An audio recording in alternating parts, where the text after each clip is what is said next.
Элестеткиле Викрам келип алып эле болгон окуяны төкпөй чачпай ийне жүүнүнө чейин айтып берип жатканын логика өлгөндө бизде эч айтпайт эч убакта. Ал биздин өлкөнүн коопсуздугу үчүн айтылбайт, тытмалабагыла. Мен бир нерсени түшүндүм, эсепке себеп сактайм десе Кудай кичине эле окуяны чоң себепчи кылып коет. Биринчиден Кудайыма ыраазычылык, экинчиден Викрамдын талантына таазим. Биз кыргызча билбейт экен деп тетирленбей Викрамга чоң рахмат айтышыбыз керек. Кудайым бизди бир чоң баледен, кору жаладан сактап калды. Анын себепчиси ушул таланттуу мырза болду. Террористтер Кыргызстандан өткөн деген жала жабыларды ушул жигит куулук кылды. Кыйытып айткан сөздөрүнөн түшүндүм, өзүнүн таанымал экендигин билип, казак каналдарына мен террористмин, $200 гана митинг уюштуруу үчүн келгем деген кайрылуу жасаса, тааныгандар дароо коргоп чыгарын билгендиги болуптур. Тиги адраңдааны ала көйдөн казак КНБсы алданып калды дардаңдап. Мына көрдүңөрбү, айтпадык беле деп алып чыгып алышты. Өздөрү чалган боткого өздөрү тайгаланып бүткүл дүйнөгө уят болушту. Жыйынтыгына мына азыр эле биздин элге оодарылганы жаткан чоң жала артка кайтты. Викрам бизге рахматын айтты, биз Викрамдын талантына рахмат айталы. Кыргызды чоң баледен сактаган таланттуу мырза көп жаша. Президент Садыр Жапаров кыска мөөнөттүк эс алуу өргөсүнө чыгыптыр. Туура, эң туура позиция.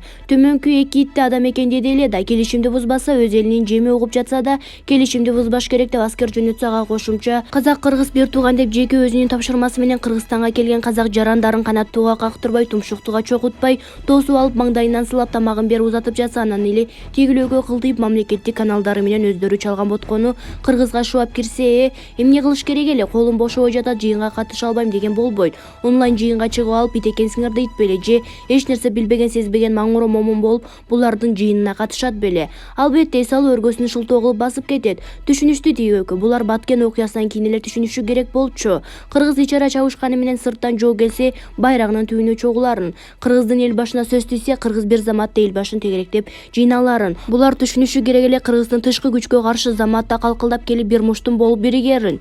Өкүнүштүү, жетпей жаткан сыйт тиги сарыга деп Бактыгүл Иманбек кызы өзүнүн Facebook баракчасына жазды. Эл чындыкты билсин.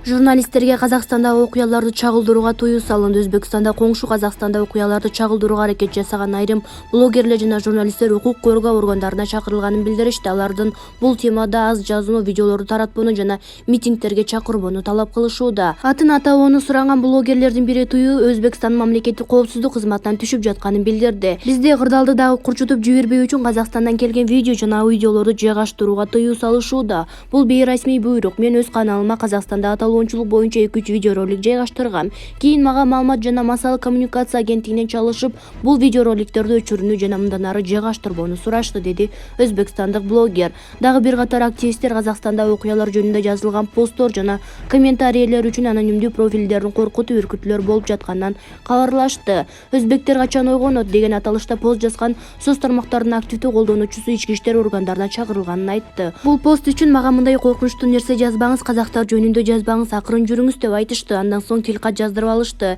Мен Казакстанда окуяларды чагылдырбоого милдеттенме алып, жоопкерчилик тууралуу эскертүү алганымды жазып бердим. Бир сөз менен айтканда, мага түшүндүрүү иштерин жүргүзүштү, деди ал. Өзбекстандагы борбордук басылмалар, радио жана телеканалдар дагы Казакстандагы башаламалыктар жөнүндө чектелүү гана маалыматтарды берип жатышат. Булак Назар Ньюс KG. Эл чындыкты билсин.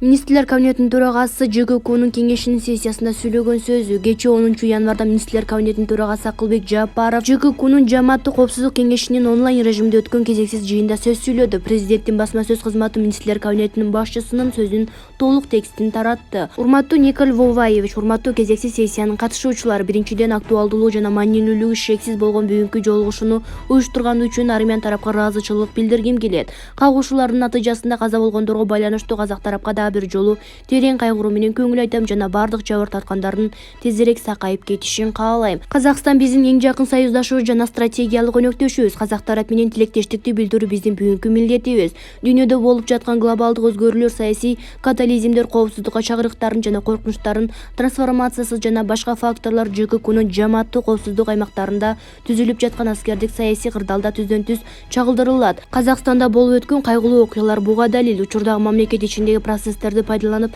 деструктивдүү элементтер мамлекеттүүлүктү, коопсуздукту жана аймактык бүтүндүктү бузуу үчүн террордук аракеттерин бириктирип, ошол эле учурда башаламандыктын, өзүн билемдик жана кылмыштуулуктун кеңири жайылган атмосферасын түзүүдө. Ушул өңүттө казак тараптан ЖККнун жамааттык коопсуздук тутумунун механизмдерин азыркы шартта активдештирүү демилгеси албетте ЖККга мүчө мамлекеттердин коопсуздукка карата чакырыктар жана коркунучтар боюнча көз караштарынын биримдигин ырастайт. Топтолгон потенциалды эске алуу менен уюмду түзүүнүн жана ишинин фундаменталдуу принциптери, анын тышкы саясий жана аскердик компоненттери бардык гибриддик көрүнүштөрдөгү кризистик кырдаалдардагы өз убагында жоопко кайтарууга мүмкүндүк берет. Ошону менен бирге бүгүнкү күндө Казакстан Республикасындагы кырдаалды толук турукташтыруу негизги артыкчылык болуп калууда. Урматтуу отурумдун катышуучулары, алгачкы күндөрдөн тартып биз бордош Казакстандагы окуяларга тынчсыздануу менен көз салуудабыз. Биз терроризмге, анын бардык түрлөрүнө жана көрүнүштөрүнө каршыбыз. Биз Казакстан Республикасында кырдаалды тезирээк нормалдашуусуна, тынчтык менен тартиптин орношуна чын жүрөктөн кызыктарбыз. Бүгүнкү күндө өз ара алгылыктуу чечимди табуу жана абалдын мындан ары курчушуна жол бербей болуп көрбөгөндөй маанилүү. Казакстан Республикасынын президенти урматтуу Касым-Жомарт Кемелевич Токаевдин ЖККнун алкагында милдеттерге ылайык жардам көрсөтүү боюнча кайрылуусунан кийин дароо эле Кыргыз Республикасынын президенти Садыр Нуркожоевич Жапаров Казакстанга ЖККнун тынчтык орнотуу иштерине катышуу мандаты менен Кыргыз Республикасынын куралдуу күчтөрүнүн чектелген контингентин жөнөтүү чечимин кабыл алды. Коңшу өлкөдөгү курдалды жөнгө салуучу мындан ары да бардык күч аракеттерди жумшоого даяр экенибизди баса белгилегим келет. Булак Назар Ньюс KG. Эл чындыкты билсин. Получается, что я должен был полететь в Алмату 2 января. Я прибыл туда по приглашению своего друга. Мы хотели развивать одно дело. Вот. 4 числа начались митинги. Я увидел это из квартиры, которую снимал. Мой друг настоятельно рекомендовал мне оставаться дома, не выходить. Я послушал где-то 3 дня, 4, 5, 6 не выходил из дома, но ситуация продолжалась накаляться. Отключили интернет, продуктовые магазины перестали работать, поэтому я предпринял попытку уехать домой.